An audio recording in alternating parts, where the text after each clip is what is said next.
Aleluia. Eu quero então começar ministrando uma palavra aqui para você. E só para te dar a programação, logo depois nós vamos ter um momento de intervalo, de comunhão. Tem um coffee break preparado para você aí também, poderoso. Você vai ser abençoado, vai gostar. E eu quero ministrar agora para você algo que o Senhor tem colocado no meu coração, que fala de três desafios. Três desafios que nós temos hoje nos nossos dias. Desafios para quê? Desafios para servir a Deus. Desafios para edificar a igreja. Desafios para permanecer nessa caminhada com o Senhor. Sabe, a vida com Deus, ela é muito simples. Nós é que às vezes a complicamos. Muito simples. Mas ao mesmo tempo que ela é simples, ela não é fácil. Parece contraditório, mas não é. Ela é simples porque não tem muita coisa que você tenha que fazer. Na verdade, não tem nada que você tenha que fazer. Você só precisa crer que o Senhor já fez todas as coisas. Mas ela é difícil porque não adianta o que você tente fazer, melhorar ou operar, você não vai conseguir ter resultado nenhum. Porque ela não depende do meu e do seu esforço. Nós fomos inseridos em uma obra consumada, amém? Amém? Então toda essa obra, a obra é de Deus, é como a Bíblia diz lá em Romanos 11:36, se eu não me engano, em que a Bíblia diz que é dele, por meio dele e para ele.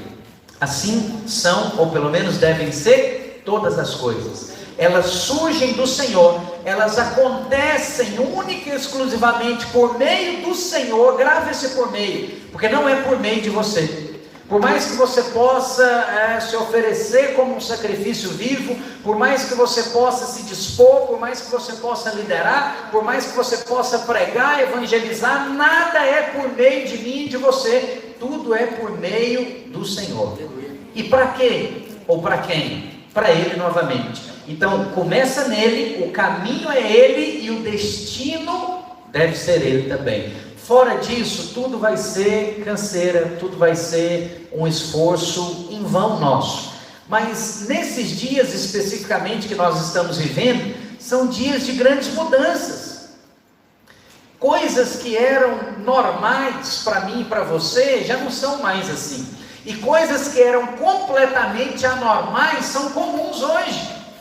Esses dias para trás mesmo, eu acho que eu estava lá em Juiz de Fora, um tempo atrás. E aí eu fui entrar no supermercado, e aí tive que colocar a máscara. E aí na hora, me ocorreu isso, eu até compartilhei, conversei lá com o segurança. Então o segurança estava na porta, já estava para fechar, e aí eu coloquei a máscara. Na verdade, eu acho que eu estava entrando sem, e ele que indicou, a máscara estava na minha mão, ele que indicou para eu colocar. E aí eu falei para ele, quem diria que para a gente se sentir seguro no supermercado, eu teria que tampar meu rosto. Algum tempo atrás, eu sairia correndo do supermercado se alguém colocasse uma máscara e entrasse. Você não. Se alguém fizesse isso, era o quê? Assalto, é ladrão. Mas agora o segurança do supermercado me pede para colocar a máscara, porque ele vai ficar mais em paz, e todo mundo lá dentro. Mas antes todo mundo ia ficar apavorado. Se você dentro do supermercado colocasse uma máscara que deixasse só os seus olhos de fora. Está entendendo? O que é isso? É uma mudança. É uma mudança grande. E tem um versículo que eu amo, que para mim é muito mais do que um versículo, que é 1 Coríntios 15:46. Que a Bíblia diz que não são as coisas espirituais primeiro. E parece estranho esse versículo, porque na sua cabeça as coisas espirituais são mais importantes, amém? Do que as naturais. Mas o que o Senhor ensina nesse versículo? Paulo está falando aos Coríntios que as coisas naturais, elas te explicam ou te introduzem às espirituais. Quer entender a espiritual, olha para a natural. E é interessante que Deus realmente faz assim. Como que eu preciso fazer, por exemplo, para crescer espiritualmente? Bom, olha para o natural. Como que se cresce naturalmente? Você precisa ter cuidados básicos com a criança. Alguém precisa acompanhar essa criança e alimentar essa criança. Se fizer só isso, essa criança vai crescer. Como que é na vida espiritual? Alguém precisa acompanhar essa criança espiritual e dar comida para essa criança espiritual. E aí, de acordo com o que ela comer, ela vai crescer e vai se transformar. Agora, comida é comida, certo? Não. Se você pegar, toda criança precisa de comida. Mas se você pega uma criança de 6 meses de idade e dá para ela feijoada, ela vai crescer? Não, ela vai morrer. Você vai matá-la com comida. Mas a comida não é bênção, a comida pode ser bênção. A comida é uma necessidade. E ela pode ser bênção, mas ela também pode te matar. A comida errada, no tempo errado, vai produzir morte. E aí o que acontece? Nesses dias são dias que nós temos acesso a muita comida. Então agora mesmo não está sendo transmitido, mas está sendo gravado para a gente utilizar depois. Então a pessoa hoje, você pode ser que não venha no culto, ou mesmo que venha, você consegue ouvir ou assistir o culto de inúmeros pastores de várias partes do Brasil. Antes, se você queria escutar um pastor que está lá em Santa Catarina, você precisava ir lá, ou você precisava pedir para alguém mandar o CD da pregação dele para você, alguma coisa assim. Hoje não.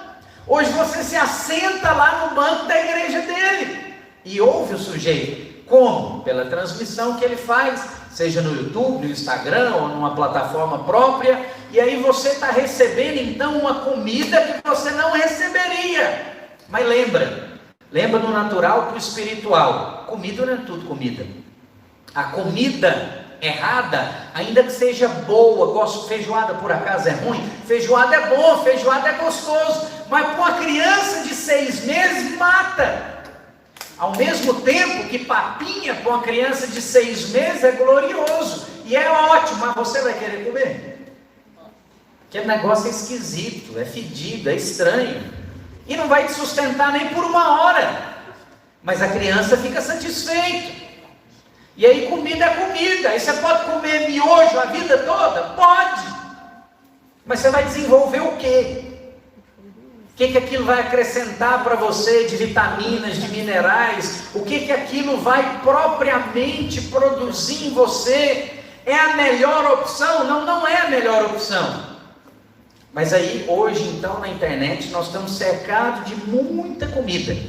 E você não pode desprezar que essa ferramenta é uma ferramenta poderosa, que pode ser uma bênção para nós e para essa igreja local já tem sido, porque tem acrescentado todas as semanas muitas e muitas pessoas, e tem acrescentado tanto por meio dessa igreja local, como que por meio da vida do pastor Aloysio, da igreja lá de Goiânia, várias outras igrejas também. Nós vamos fechar o ano aqui em Minas Gerais com mais de 100 igrejas. Nós começamos o ano com um pouco mais de 60. Na minha supervisão no norte de Minas, eu tinha 3 igrejas no início do ano. Estou com 9. Ganhei 9 ou 10, eu não estou conseguindo contar mais, eu tenho que pôr no papel. O que é isso? Isso é o que você já ouviu, se você é daqui, da nossa igreja local aqui, ou da região metropolitana. É uma expansão que Deus está fazendo. Então pode ser algo muito poderoso, mas pode te matar também. Porque você pode estar se alimentando de coisas ou de pessoas que não comungam dos mesmos princípios ou dos mesmos ideais que você. E aí você precisa ter cuidado. Pastor, então eu não posso ouvir qualquer coisa? Você é livre para ouvir, para falar e para fazer o que você quiser. Mas é como a Bíblia ensina, eu e você precisamos ter discernimento do que nós devemos e do que nós não devemos fazer. E aí nessa tarde, eu queria compartilhar com você 3 desafios de servir ao Senhor nos nossos dias. Com certeza tem muitos mais. Talvez enquanto eu estiver falando esses 3, você pode anotar outros, você pode até compartilhar comigo também. Mas eu quero compartilhar com você 3 deles. E o primeiro desafio que eu vejo para nós nesses dias é o desafio do alinhamento. Fala assim comigo, desafio do alinhamento. Abra sua Bíblia comigo lá em Josué capítulo 1 e o verso 1. Josué capítulo 1 e verso 1. Vamos ler aqui do verso 1 ao verso 7.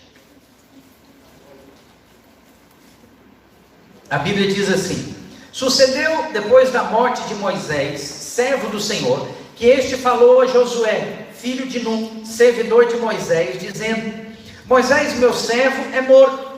Dispõe-te agora, passa esse Jordão, tu e todo este povo, a terra que eu dou aos filhos de Israel. Todo lugar que pisar a planta do vosso pé, vou-lo tenho dado, como eu prometi a Moisés, desde o deserto e o Líbano, até o grande rio, o rio Eufrates. Toda a terra dos heteus e até o mar grande, para o poente do sol será o vosso limite. Ninguém te poderá resistir todos os dias da tua vida. Como fui com Moisés, assim serei contigo. Não te deixarei e nem te desampararei. Sê forte e corajoso, porque tu farás este povo herdar a terra que sob juramento prometi dar a seus pais. Então somente ser forte e muito corajoso, para teres o cuidado de fazer segundo toda a lei que meu servo Moisés te ordenou. Dela não te desvies nem para a direita e nem para a esquerda, para que sejas bem sucedido por onde quer que andares. Amém? Eu acho esse texto aqui fantástico e tem assim dezenas de coisas ou de princípios que nós podemos extrair daqui.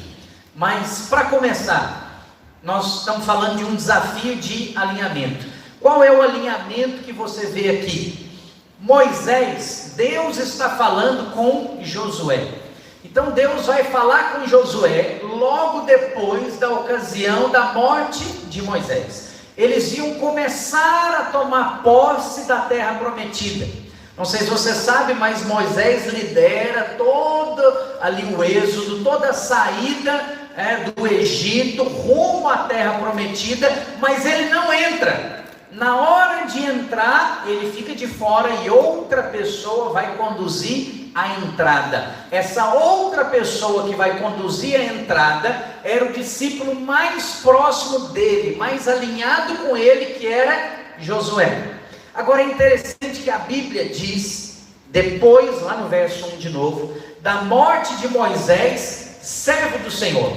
Qual era a apresentação ou título de Moisés, que Deus mesmo dá? Deus diz, ele é servo do Senhor. Mas qual é o título que o mesmo Deus dá para Josué? É como se fosse inferior, é diferente. Deus fala, Josué, servidor de Moisés. Por que não diz Josué, servo do Senhor? Porque Moisés, meu servo, é morto.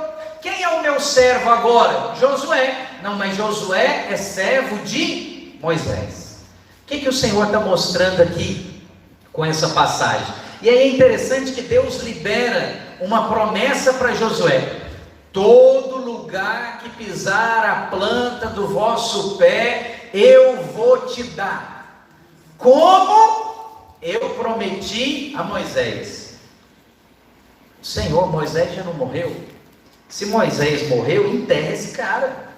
O Senhor está conversando comigo, e toda hora que o Senhor está conversando comigo, o Senhor fala do raio de Moisés.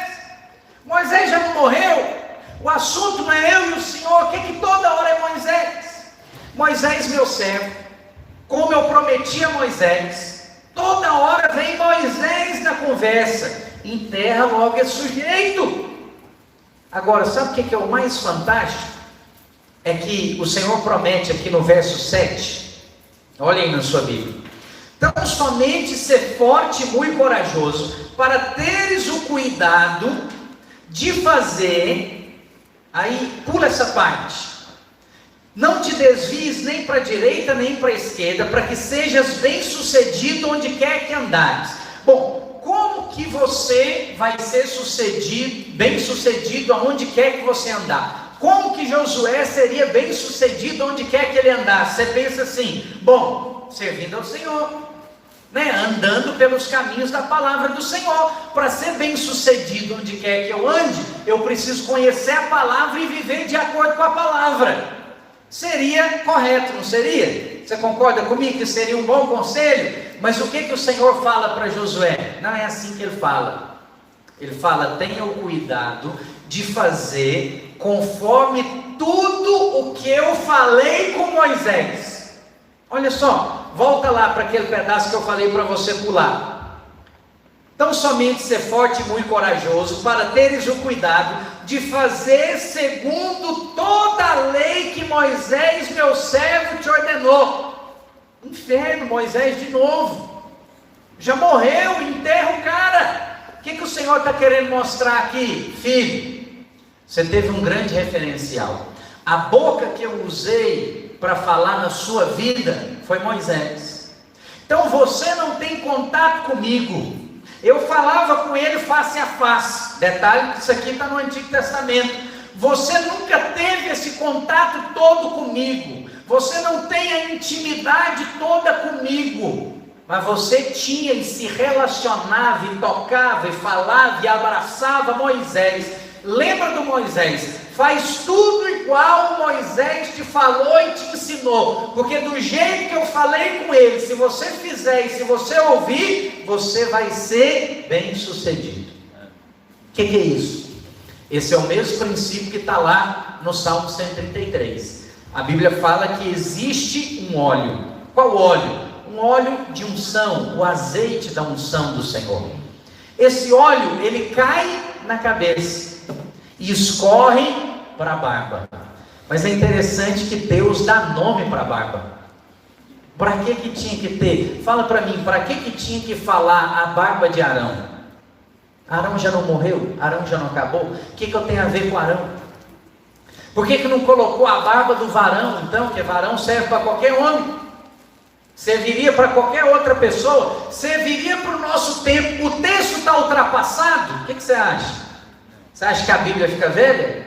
Você acha que a Bíblia fica ultrapassada? Então tem um negócio aí nesse texto. Por que o óleo cai na cabeça? O cabeça é Cristo, e escorre para a barba. Mas a barba tem nome. A barba é a barba de Arão. Agora é interessante, Moisés era amigo de Deus. Moisés falava com Deus face a face, mas não era na barba de Moisés que escorria o óleo, era na barba de Arão. Por que era na barba de Arão? Porque Arão é que era o sacerdote. Moisés conduzia o povo e liderava o povo, mas o sacerdote era Arão. E sempre vai ter um Arão na sua vida, e esse Arão é que é a barba. E é nesse Arão que você precisa estar alinhado. É nesse Arão que você precisa, usando aqui o tema da nossa conferência, estar conectado. Porque não pense que relacionamentos são neutros ou superficiais. Ninguém é neutro na sua vida. Todas as pessoas com as quais você relaciona, ou vão te fazer crescer, ou vão te fazer afundar. Não existe aquele que não tem efeito nenhum. E não pense que você já é maduro o suficiente para não ser influenciado. Não, pastor, eu não sou influenciado, eu é que influencio. Você é o mais influenciável, porque você pensa estar de pé, e aquele que pensa estar de pé vigia para que não caia. Se você entende que qualquer pessoa é influenciável, você tem mais cuidado com seus relacionamentos. Por quê? Porque todas as pessoas são. E eu vou te falar, as que mais te influenciam é as que mais têm liberdade na sua vida. Quem é que mais me influencia? Eu tenho que ficar atento, porque nem tudo que vem de lá é bom. É meu pai. Meu pai não é crente ainda. Já aceitou Jesus, mas não se converteu completamente. Eu amo meu pai. Meu pai é capaz de dar a vida por mim. Mas eu tenho que ter cuidado. Por quê? Porque exerce uma grande influência na minha vida, e nem sempre é boa. Então tem que ficar atento. Aquilo que é bom, eu vou reter. Aquilo que não é bom, eu vou descartar. Agora, quando é familiar, é algo que assim, não dá para parar de relacionar. Mas é diferente de um amigo, é diferente de um conhecido. Eu fico vendo, e hoje mesmo eu comentava isso com a minha esposa. É impressionante a diferença de mentalidade que há e que vai tendo ao longo do tempo e das gerações no meio dos jovens. Quando eu me converti com 15 anos de idade. E logo que eu me converti, eu não tinha apoio de ninguém da minha família, exceto o pastor Azemar, que, se você não sabe, é meu irmão de sangue e foi o único a me apoiar nessa decisão. Mas eu me batizei, por exemplo, escondido dos meus pais. Eu sabia que eles não iam deixar, então batizei escondido. Pastor, mas não está errado? Já passou, né? Se está errado ou não, você lê lá. Eu já tinha lido Atos todo, e o povo perseguindo, e os outros matando. Eu vou batizar escondido também, né? Se descobrir me matar, aleluia. Eu estou igual a esse povo aqui. E aí fui e batizei. Mas enfim, eu me lembro que com toda a situação contrária e adversa, de família, de amigos, ninguém me pediu.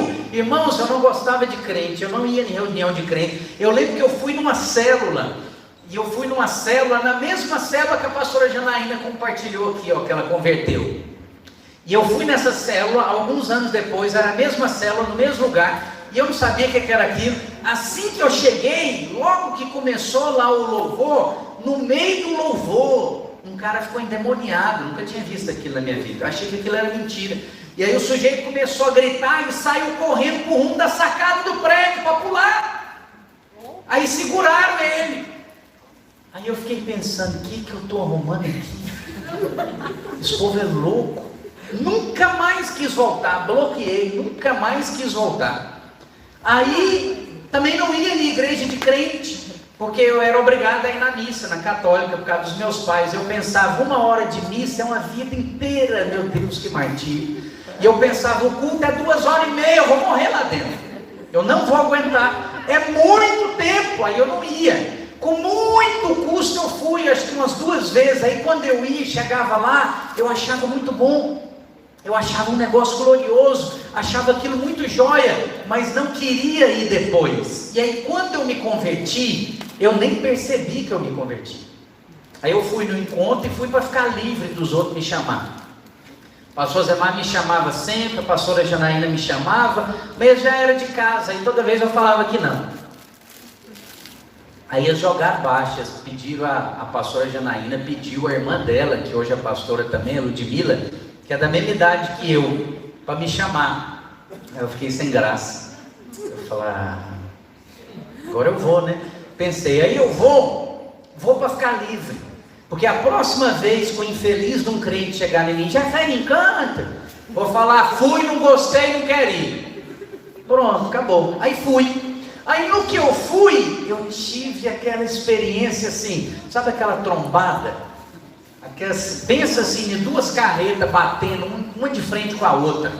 Não sobra nada, arrebenta tudo, explode tudo, acabou. Começou tudo de novo. Eu nem sabia que aquilo era ser crente. Só sei que eu achei bom demais. E aquilo para mim era uma vida nova. Eu descobri que eu converti no final do encontro, que hoje pastora Ludmila, alguém perguntou, falou, é a primeira vez que ele vem? Ela falou assim, ele converteu agora. Eu falei, converti? Pensei, não, pai, sou crente, nossa, eu virei crente. Aí parei para pensar, eu falei, mas não é ruim não. Então tá bom, sou crente agora, é isso aí, então tá. Aí eu lembro que logo que eu voltei, no outro dia, na segunda-feira, meus amigos estavam lá do mesmo jeito, estavam lá no colégio do mesmo jeito, a mesma coisa, as mesmas conversas, mas eu não tolerei mais, eu não aguentei mais. Quando fez a rodinha para fazer as mesmas conversas e as mesmas piadas, me deu ânsia. Eu falei, eu não quero mais. Eu não falei nada com eles, eu só saí, afastei. E aí o que aconteceu? Eu preguei para todos eles zombaram de mim. O que eu fiz? Nunca mais procurei. Por que eu nunca mais procurei? Porque eu sabia. Esses caras já se relacionavam comigo há 10 anos, 11 anos. A palavra deles ia ter muito mais peso para mim do que a palavra do meu pastor, do que a palavra dos irmãos da célula. Eles sabem de coisas que o pastor e o povo da célula não sabem e nunca vai saber. Eles têm uma liberdade, uma afinidade comigo que o povo da igreja não tem. E outro, não tinha amigo nenhum na igreja, nenhum. Só o povo da célula, e só tinha mulher na célula. Eu ficava sem graça demais com aquilo. Mas aí o que eu fiz? Eu cortei. Eu cortei completamente e resolvi alinhar minha vida para o rumo de Cristo, para o rumo da célula.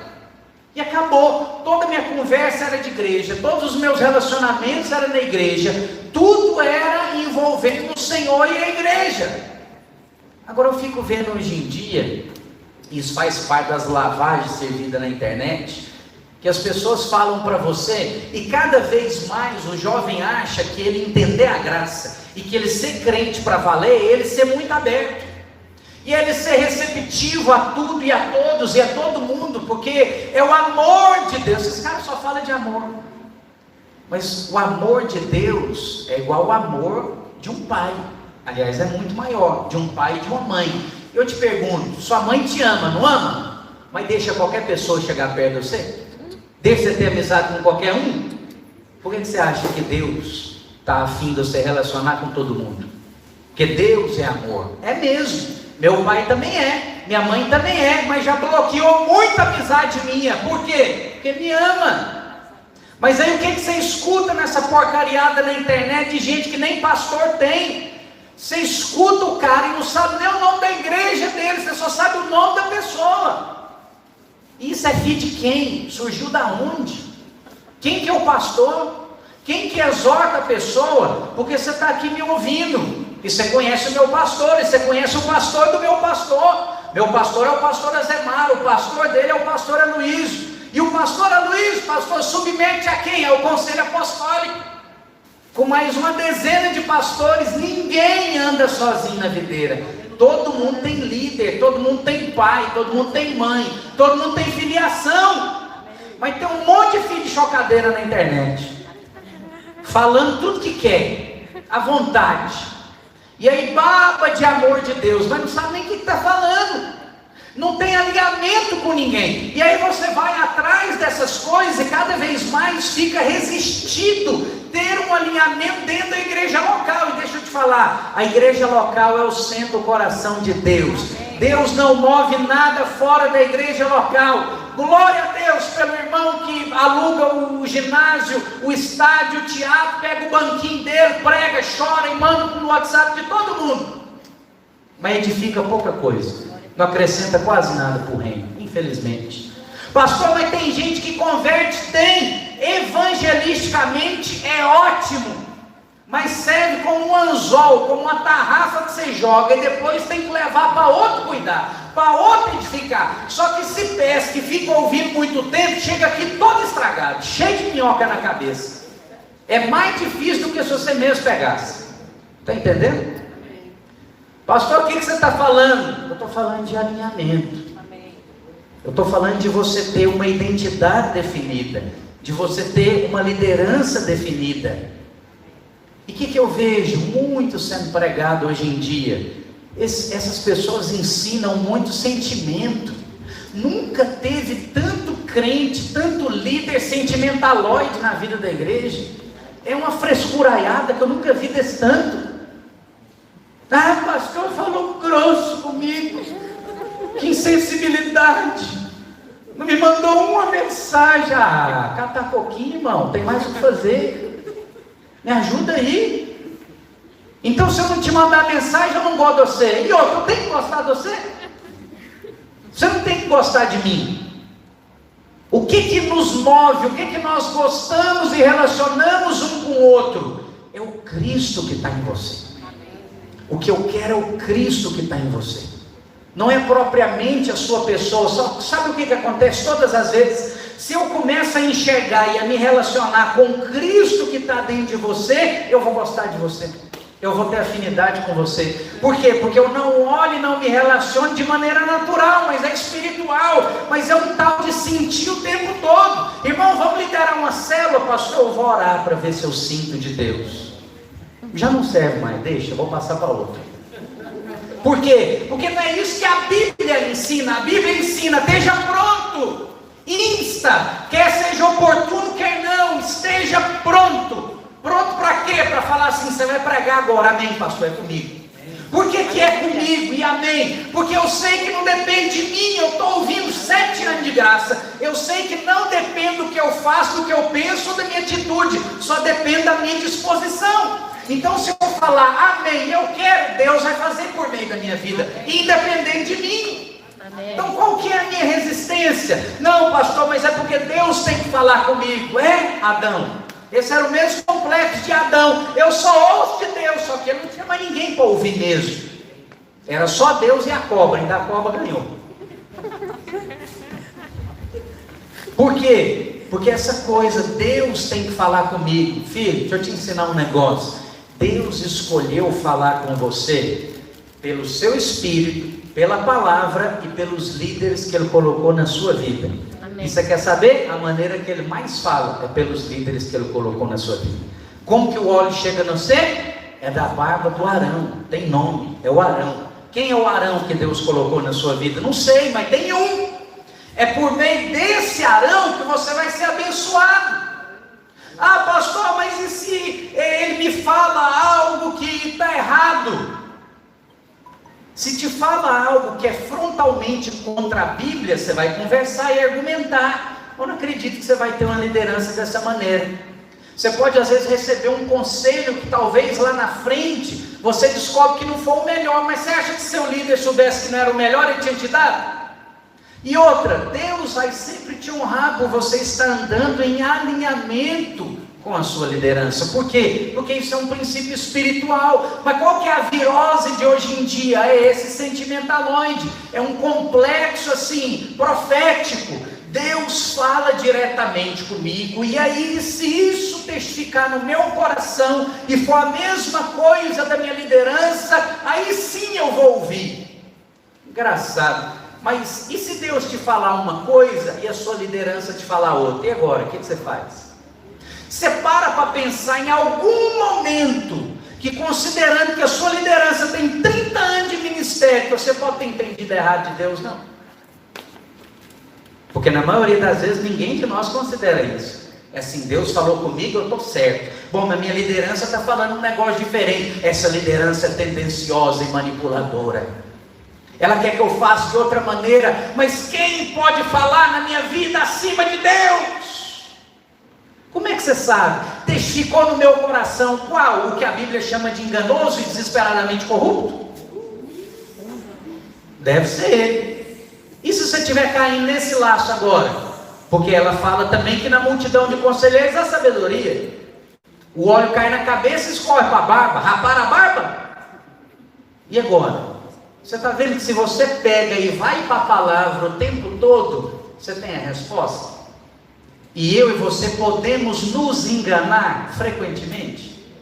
O que é isso? Esse é um desafio grande nos dias de hoje. É o desafio do alinhamento.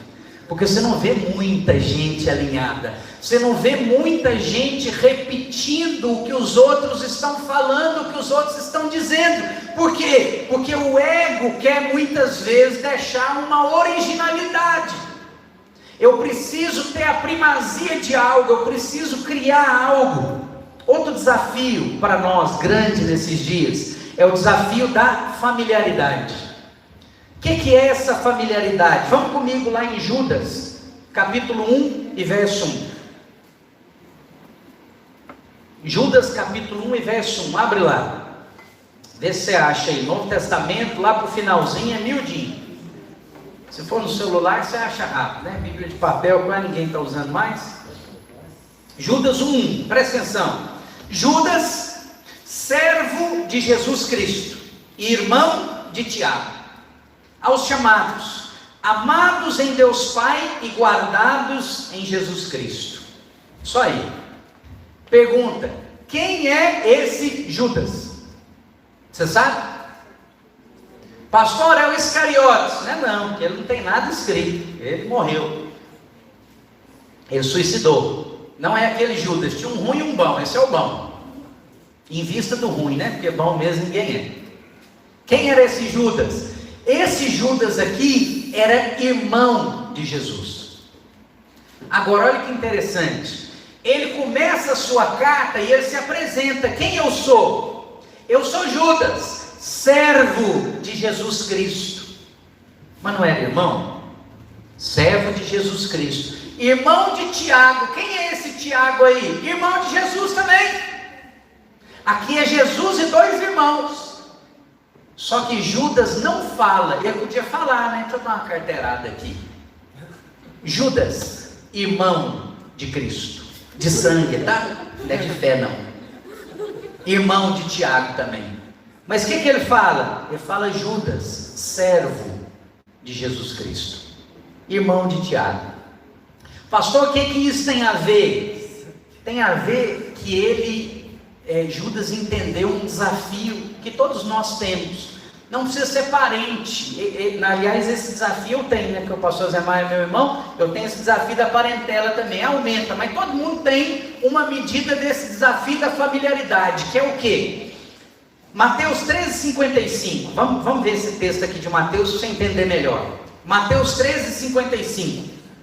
Diz assim: não é este o filho do carpinteiro? Não se chama sua mãe Maria e seus irmãos Tiago, José, Simão e Judas? Está vendo o Tiago e o Judas aqui de novo? Então estou provando para você que ele era irmão do Senhor. O que Judas queria evitar na vida dele, no ministério dele, que está escrito aí na epístola dele? Ele queria evitar o que acontece lá em Marcos 6, quando Jesus prega em Nazaré. Qual que foi o saldo da cruzada de Jesus em Nazaré? Você sabe? O que Jesus fez ali? Vamos lá no texto para você ver. Marcos capítulo 6, verso 5. Abre lá. Marcos capítulo 6 e o verso 5. Jesus vai para Nazaré pregar. Ele está andando, como você ouviu na palavra aqui esses dias para trás, de cidade em cidade. E aí andando de cidade em cidade, ele vai para Nazaré. O que tem Jesus com Nazaré? Nazaré é a cidade onde ele foi criado, onde ele cresceu. Jesus de Nazaré. Apesar de que ele nasceu mesmo em Belém, mas ele foi criado em Nazaré. Marcos 6,5. Não pôde fazer ali nenhum milagre, senão curar uns poucos enfermos, impondo-lhe as mãos. Não diz que Jesus não quis, diz que Jesus não pôde. Então Jesus tem muita unção, Jesus tem muito poder, Jesus tem muita graça para ser liberada, mas algo travou, Douglas, Jesus. Algo bloqueou Jesus. O que bloqueou Jesus? A familiaridade. O que é a familiaridade? É um desafio grande, sabe por quê? Porque Deus quer que você tenha com Ele próprio e também com seus líderes intimidade. Mas intimidade é diferente de familiaridade. Intimidade é você ter liberdade para se relacionar com aquela pessoa cada vez mais. Então, se você tem intimidade com Deus, a sua oração com Deus é uma oração mais simples, é uma oração assim mais, vamos dizer, tranquila, mais coloquial. Você conversa com o Senhor como você conversa com um amigo seu, por exemplo. Mas se você não tem intimidade com o Senhor, a sua conversa com o Senhor é uma conversa formal. Ó Deus Todo-Poderoso, Criador do céu e da terra, venho hoje humildemente na Tua presença, sei que não sou digno sequer de falar contigo, porém com toda humildade venho a Ti, rogar-lhe que ouça a minha prece. E aí você começa a falar. O que é isso? Isso é uma oração. Pastor, isso não é oração, não. É lógico que é oração. Só que é uma oração que parece de um advogado para um juiz. Parece que está num tribunal do júri. Mas é uma oração. Agora, é uma oração de alguém que não tem intimidade. Então, intimidade é bom. Fala para a pessoa que está do seu lado, intimidade é bom. É bom. E é bom você ter. Fala para ele, com Deus e com seus líderes. O que é perigoso? É a familiaridade. O que é a familiaridade? Familiaridade é você se acostumar com algo ou com alguém, ao ponto que você começa a desvalorizar aquela pessoa. Aquilo que era muito importante se torna irrelevante. Aquilo que era espiritual se torna natural. Aquilo que era extraordinário se torna comum. Então você familiarizou-se com aquela pessoa. O que bloqueou Jesus em Nazaré? Bloqueou foi do seguinte: ele chegou lá e falou: eu sou o pão vivo que desceu do céu. E o povo falou em outras palavras: qual é pão? Esse sujeito aí não é o filho da Maria e do José? Não é aquele que andava aqui todo dia? Agora vem falar que desceu do céu? Desceu o quê? Eu vi ele nascer. Como é que desceu do céu? O que ele está fazendo? Ele está familiarizado com Jesus. Ele não reconhece o Cristo Jesus. Ele está familiarizado com o Jesus de Nazaré. E agora ele não aceita receber do Cristo Jesus. É como o meu caso, por exemplo. Se eu começar a enxergar o pastor Azemar como o meu irmão, como aquele que eu convivo há 35 anos, eu não vou receber qualquer coisa dele. Mas se eu ignorar completamente que a gente tenha qualquer parentesco, e eu vê-lo como profeta de Deus na minha vida, não interessa se é parente ou se não é, não faz diferença. Eu vou sempre ouvir e reconhecer a unção de Deus que flui na vida dele. Está entendendo qual que é o desafio? O desafio é, você tem que entender algo. A Bíblia fala que todos nós somos vasos de barro, que carregam um precioso tesouro. Qual é o tesouro? É Cristo e o ministério. Deus já está em você e Ele já te deu um ministério. Você vai desenvolver isso. Isso é o tesouro que Ele te deu. Isso está dentro de você. Nós vamos falar disso mais tarde. Só que o que você tem que entender? Que todo vaso é de barro. E vaso de barro não tem assim muito bonito. Tudo é cheio de defeito. Quando você pega um vaso de barro, de longe você vê que normalmente ele está torto. Ele tem uns pedaços melhor do que outros. Ele tem uns buraquinhos no meio dele, uns poros meio abertos. Vaso de barro não é um negócio muito incrementado. Ninguém pega vaso de barro e põe para decorar. Vaso de barro é para você usar. Todo mundo usa vaso de barro, nem que seja de pinico, mas usa. Tem serventia. Agora, já viu vaso assim, daquelas porcelanas lindas, maravilhosas? Pega para mim, Débora, aquele vaso que tem aqui na sala do pastor Zé Mar. Aquele vasinho lindo lá, para todo mundo ver que não serve para nada quando é bonito demais. Então, quando você tem o vaso maravilhoso, aquele vaso de porcelana chinesa, da dinastia Ming, ninguém nem põe a mão. Por quê? Porque ele é bonito, ele é glorioso. Você vai pegar um vaso desse e poder dele planta, você é louco? Você vai encher de terra ou encher de água e pôr planta lá dentro? Não vai, ninguém faz isso. Mas com vaso de barro você faz. Você está entendendo por que o Senhor fala que nós somos vasos de barro? Por quê? Porque até de longe você vai ver defeito. Vamos tomar cuidado para não quebrar, né? Isso aqui foi da sua avó. Vai dar B.O. se quebrar. Ai, Jesus amado. Está escutando aí? Está tenso. Olha aí, tá vendo? Isso aqui não é um vaso de barro. Isso aqui é um vaso de porcelana, bonito. Ele é tão bonito, mas ele é tão bonito que ele tem tampa. Para que um vaso tem tampa? O vaso tem tampa porque ele está dizendo, não é para me usar, é para olhar. Por que é para olhar? Porque eu sou lindo, maravilhoso. Acha um defeito aqui, nem com lupa você acha. Só se você pegar um microscópio, você não vê. Agora o de barro, se eu te mostrasse um aqui agora, daí de onde você está, você ia apontar um monte de defeito. Só que o que acontece? Ele tem defeito, ele é meio feinho, mas ele quebra um galho. Dá para pôr água, dá para pôr planta, dá para pôr terra, dá para fazer de pinico. Ele é útil. Agora isso aqui serve para quê? Como vaso, é inútil. Qual a diferença dele de um porta-retrato? Nenhuma, todos os dois vai ficar só decorando. Você está entendendo?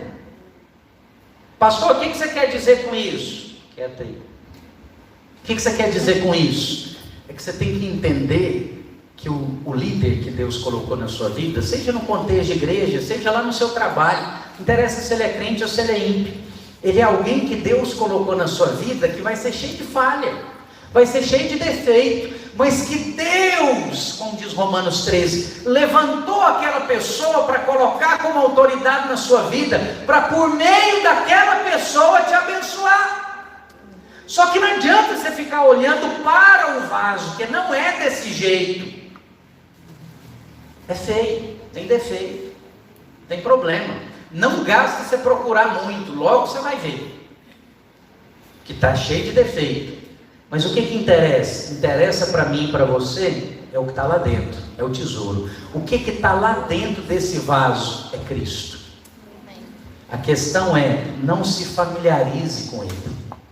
Sabe aquela coisa de você chegar toda semana na célula ou na reunião de discipulado e pensar, eu sou abençoado demais. Deus me colocou numa célula. Deus me levantou líder em treinamento. Deus me fez um líder de célula.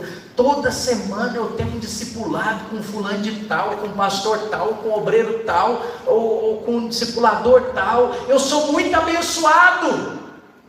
Quando é que você começa a se familiarizar? É quando você pensa assim, hoje eu não vou não. Só mais uma reunião.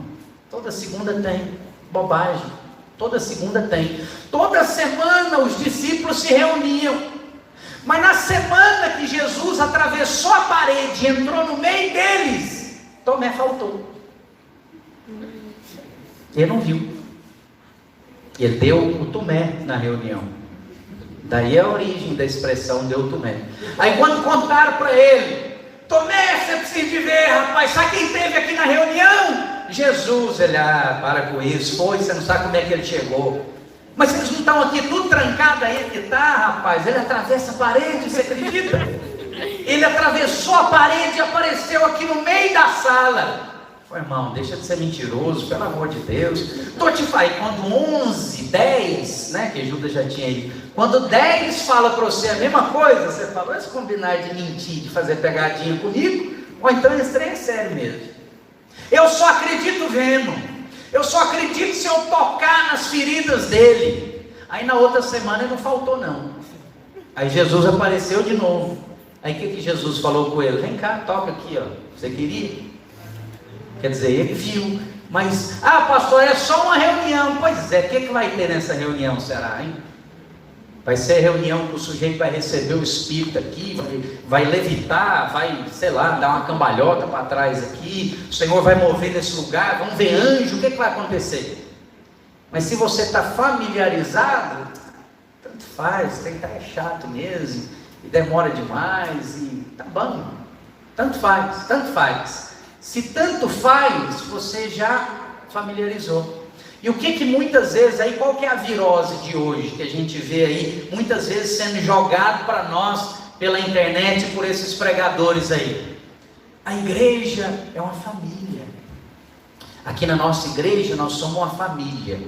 Nós somos uma igreja fulano de tal, a igreja é igual uma samambaia, a igreja é igual um mosaico. A igreja igual não sei o que. Cada pecinha tem o seu valor. E quando você junta todas elas, é que você enxerga a imagem. Do mosaico? Eu enxerguei a imagem, mas está toda quebrada, esfarelada.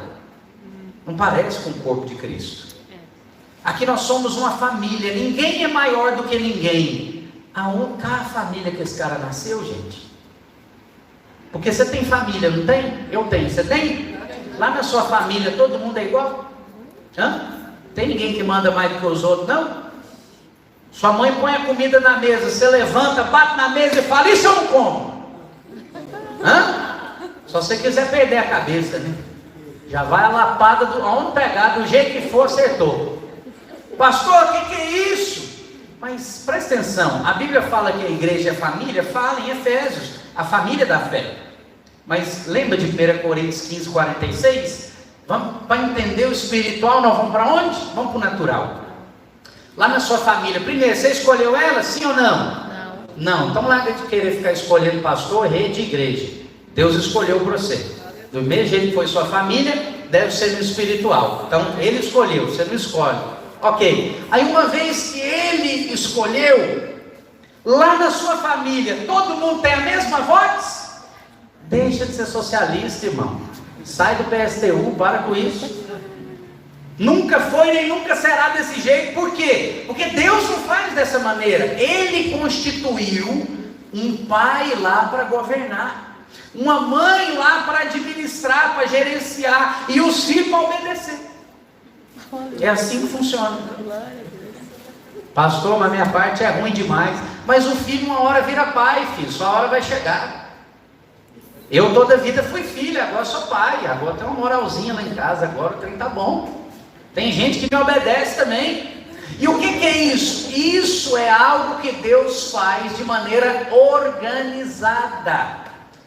Mas você não percebe, né? Vem uma praga comunista entrando para dentro da igreja, me discurso de boca de pastor aí na internet. Que tipo de pastor? Pastor que não tem pastor.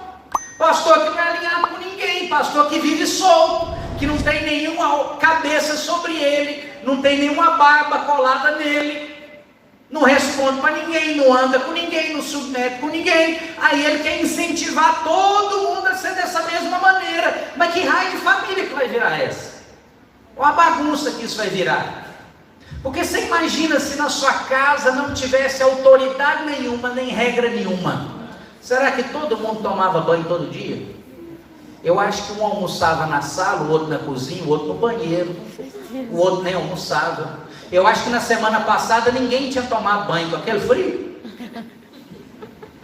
As coisas não iam funcionar direito. Por que funciona? Porque tem alguém para falar, faz isso, mas eu não quero, faz sem querer.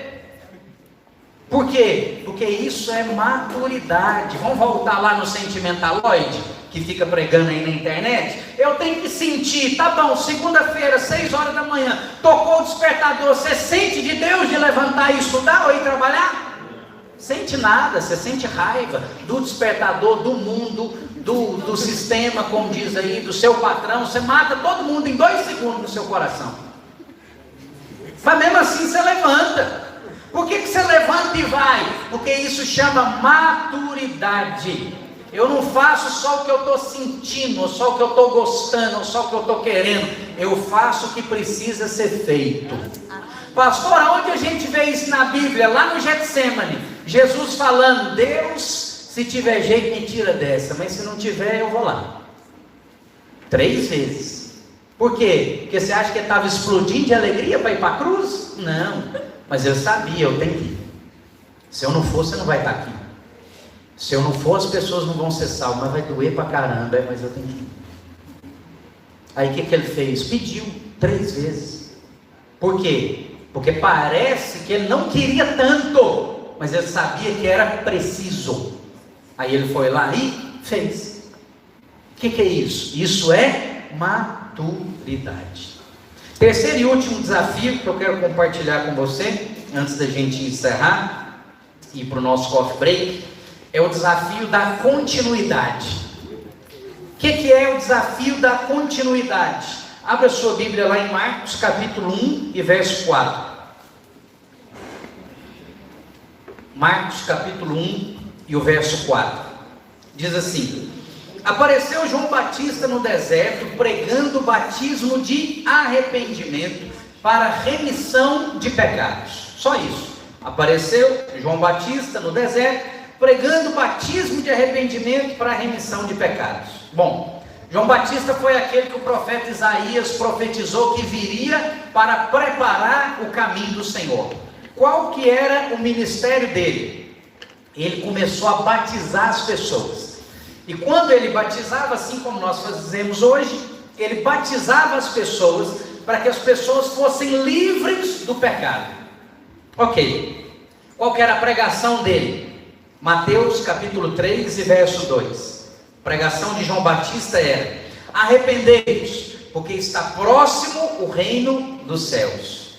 Agora presta atenção, se o batismo de João Batista era para remissão ou para remoção de pecados, pergunta, por que Jesus foi ser batizado por ele, se ele não tinha pecado? Você entende a resistência de João Batista de batizar Jesus? Quando Jesus aparece e fala, eu vim ser batizado, ele fala, de jeito nenhum. O que você está fazendo aqui? Não vou te batizar. Você que deveria me batizar, porque eu tenho pecado, você não tem. E você vem aqui para eu te batizar? O que o Senhor Jesus fala com ele? Deixa quieto. Deixa do jeito que está e vamos fazer o que precisa ser feito. Por que precisa ser feito? O que mudaria? Por que Jesus precisava ser batizado por João Batista? É porque talvez você não saiba, mas assim como até hoje acontece, o que precisa para você ter ministério? Pastor, eu quero ter um ministério. Ok, o que precisa para você ter um ministério? O que as pessoas pensam? Deus me dá um ministério. De certa maneira é verdade, mas como que Deus te dá um ministério? Para você ter ministério, você tem que servir o ministério de outra pessoa, de outro homem, de carne e osso. É assim que Deus faz. Por que Jesus foi ser batizado por João Batista? Porque Jesus queria começar o ministério dele. Jesus queria ser um mestre, mas Jesus não era. Ele não era reconhecidamente um mestre da palavra, apesar de que aos 12 anos de idade ele já discutia com os mestres da lei. Está lembrado do episódio que ele sai de perto da mãe e do pai lá em Jerusalém? Mas ele não era reconhecido. Como ele viria a ser reconhecido como um mestre, servindo a outro mestre? Quem que ele foi servir? João Batista. João Batista era primo de Jesus. Só que o ministério de João Batista era: eu estou aqui enviado por Deus para que você aceite uma vida com Deus e os seus pecados sejam perdoados. Mas aí o que ele mesmo pregou? Vem aí o Messias, aquele que eu não sou digno nem de desatar as sandálias, que ele retira o pecado do mundo. Eu cubro, eu resolvo por um tempo, como era o sacrifício no templo, mas ele retira completamente, ele resolve o problema. Aí o cara que resolve o problema vai ser batizado pelo outro que cobria o problema, sendo que ele não tinha problema. Para quê? Porque a partir do momento que Jesus é batizado por João Batista, ele agora faz parte do ministério de João Batista. Agora é muito estranho quando você leva em consideração que Jesus era Deus.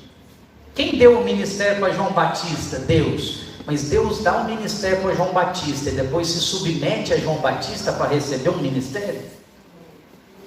Por quê? Porque não há ministério sem submissão a outros ministérios. Até Deus, que é Deus, se submeteu a um homem, se submeteu a um pai José, a uma mãe Maria, todos falhos e pecaminosos, e na vida ministerial se submeteu ao primo João Batista. Por isso que lá na frente você vê os fariseus questionando Jesus, quando ele fala: os seus pecados estão perdoados. E aí os fariseus falam: quem te deu autoridade para dizer que os seus pecados estão perdoados? Quem você pensa que é? Ou seja, qual é o seu ministério? De onde você veio? Quem é o seu pastor? Aí Jesus fala: te respondo com outra pergunta. Se me responder, eu respondo. O batismo de João é de Deus ou é invenção do homem? Aí o que eles pensaram? Agora enrolou. O cara é popular, nós achamos que é do homem, nós pregamos contra ele. Só que ele é popular. Se a gente falar que é dos homens, o povo vai matar a gente. Se a gente falar que é de Deus, nós vamos chancelar Jesus. Não vamos responder. O que Jesus falou? Nem eu. O que ele estava dizendo? Quem me deu a autoridade para fazer o que eu faço foi João Batista. Eu vim do ministério dele. Pastor, mas então Jesus foi discípulo de João Batista? Sim. Aonde que eu posso ver isso na Bíblia? Mateus capítulo 4 e verso 16. Vai para lá. Os irmãos do louvor podem subir aqui. Mateus 4,16. Isso aqui é o que combate. Qual que é a virose que envolve isso aqui que a gente vê nos dias de hoje? É que você vê a maioria aí dessas pregações e de líderes que estão surgindo aí dia após dia, que parece que é algum demérito você repetir alguém, você fazer a mesma coisa que uma outra pessoa faz.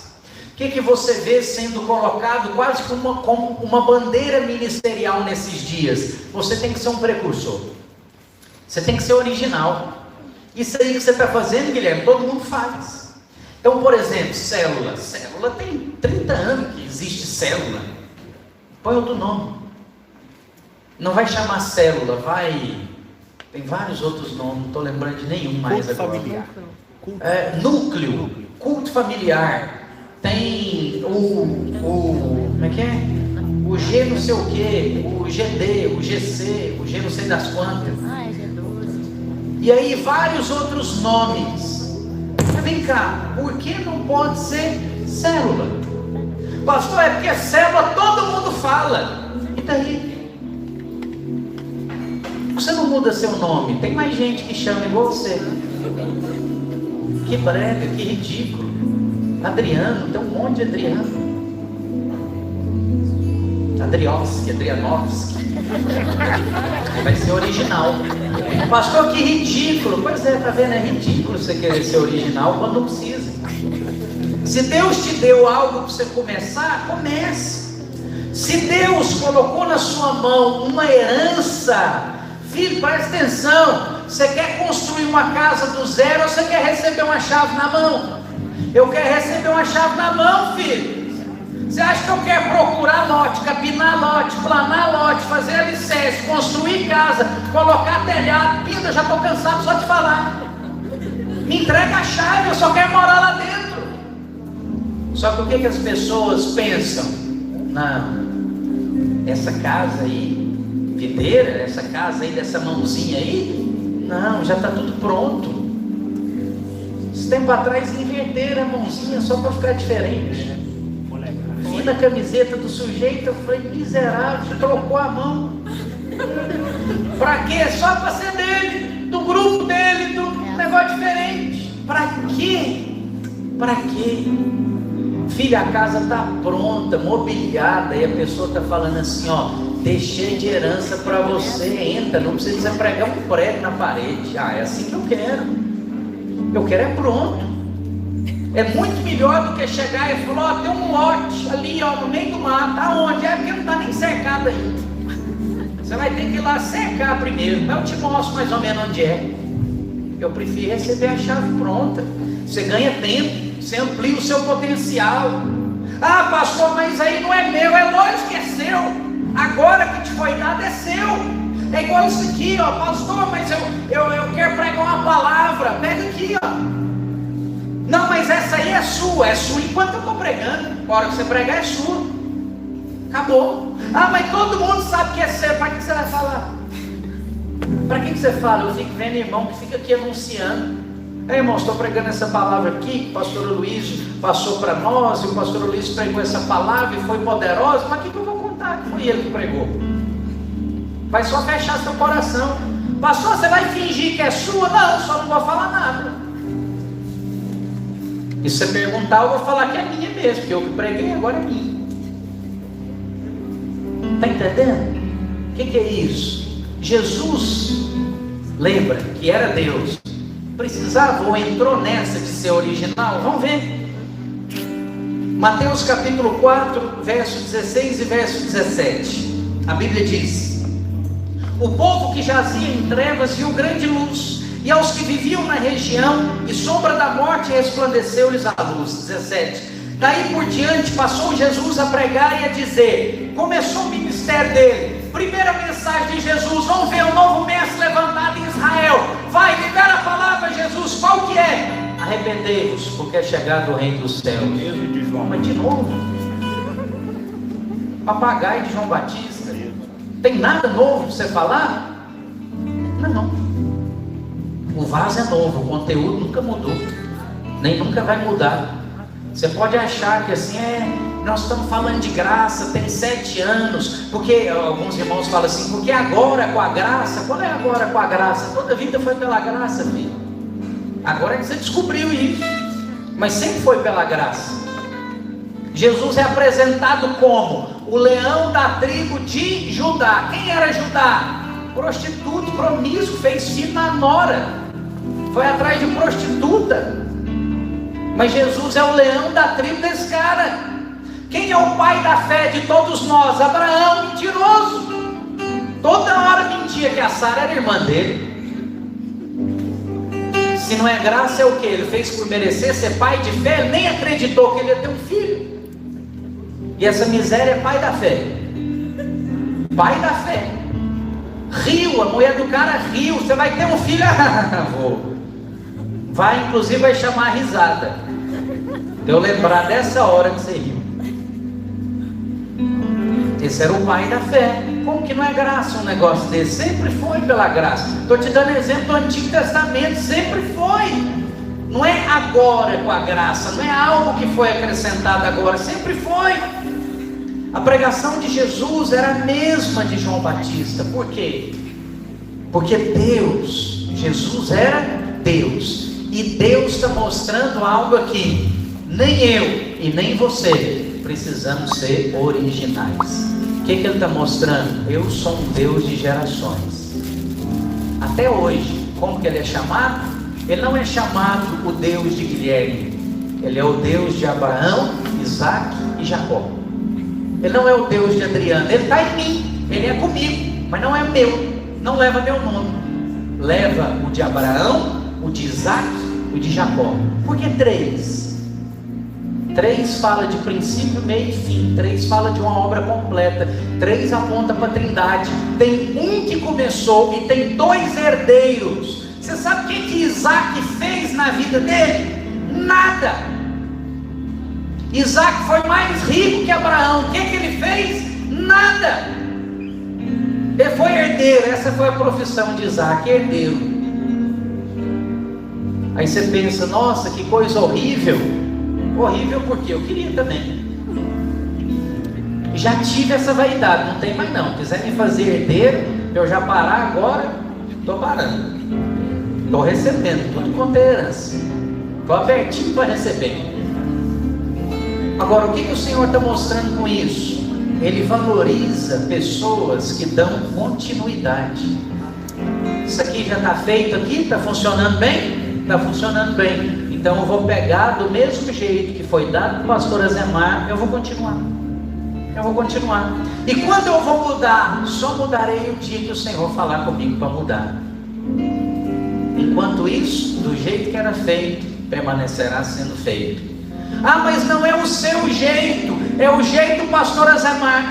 Que é o jeito do pastor Aloysio, que é o jeito do pastor Sinomar, que é o jeito do outro pastor, sei lá quem. Nós vamos chegar lá, né, Abraão? Por quê? Porque todo mundo vem pegando parte da herança. Quero falar para você nessa tarde, tem herança para você aqui. Quero concluir com um versículo de João 6,53. A Bíblia diz: respondeu-lhe Jesus: em verdade vos digo, se não comerdes a carne do Filho do Homem, não beberdes o seu sangue, não tendes vida em vós mesmos. Esse versículo está dizendo: se não resolver comer do Cristo que foi colocado na sua vida, persona, não é dentro de você não, é do cristão. Cristão significa pequeno Cristo. Tem um pequeno Cristo que foi colocado próximo de você. Observa que o versículo é: se não comer da carne e beber do sangue de quem? Do Filho do Homem.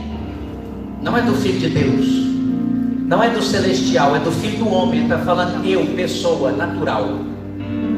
Se não comer, beber da minha carne, Jesus de Nazaré, pode tirar o Cristo fora dessa hora, do líder Jesus, do profeta Jesus, do mestre Jesus. Se não comer dela, não vai receber. O que Deus está trazendo para vocês, que é por meio da minha vida, é só quem abrir o coração para mim, para comer de mim e beber de mim. Se você implicar com a marmita, com o tempero, com a cara da comida, você não vai comer. Só que se você não comer, a comida não muda, ela continua aqui. Quem perde é só você. Esse é o desafio. É o desafio de alinhar completamente o coração. Escolha hoje alinhar seu coração. É uma decisão de coração. Comer da carne, beber do sangue. Não se serve a Deus sem servir a homens. Jesus ensinou que maior é o que serve. O que ele fez? Deus fez o que ninguém queria fazer: lavou os pés de todos. O que ele estava mostrando ali naquela hora? Vocês só vão me servir servindo uns aos outros. Lembra, existe uma barba, e essa barba tem nome. Cola nessa barba gruda nessa barba, porque é só dessa barba com nome que vai escorrer para você. Não, eu vou receber direto da cabeça. Não passa da cabeça para o corpo, obrigatoriamente passa pela barba. Se você implicou com a barba, porque ela é feia, porque ela pinica, porque ela te irrita, porque ela te incomoda, você vai ficar sem óleo. Não adianta orar, não adianta buscar, você vai ficar à margem do óleo. Pastor, por que isso? Porque Deus escolheu as coisas loucas desse mundo. Deus podia falar direto com você, que coisa estranha. Ele se coloca dentro de você e Ele fala com você. Mas para Ele te conceder favor, para Ele operar por meio da sua vida, você tem que aceitar se submeter a outro. E o outro tem falha, tem defeito, tem problema igual você. Essa que é a luta, essa que é a dificuldade. Feche os seus olhos. Aliás, fica de pé onde você está. Eu quero orar por você para a gente encerrar esse momento. Eu queria te dar a oportunidade, enquanto os instrumentos tocam aqui, enquanto os irmãos ministram um cântico, eu queria te dar a liberdade de você orar. Pode ser aí no seu lugar, meninas, pode ser em pé, pode ser ajoelhando, pode ser vindo aqui na frente. Fica à vontade, fique em paz. Mas eu queria que você, mediante tudo que você ouviu, tivesse uma escolha nessa tarde. Escolhesse alinhar o seu coração.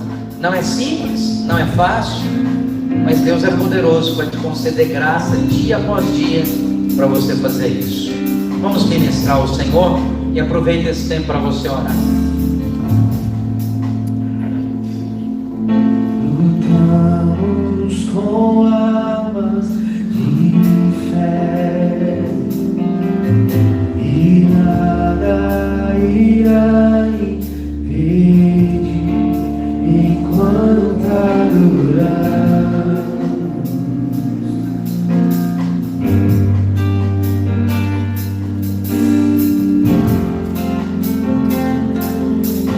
O plano não prevalecer,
Feche os seus olhos.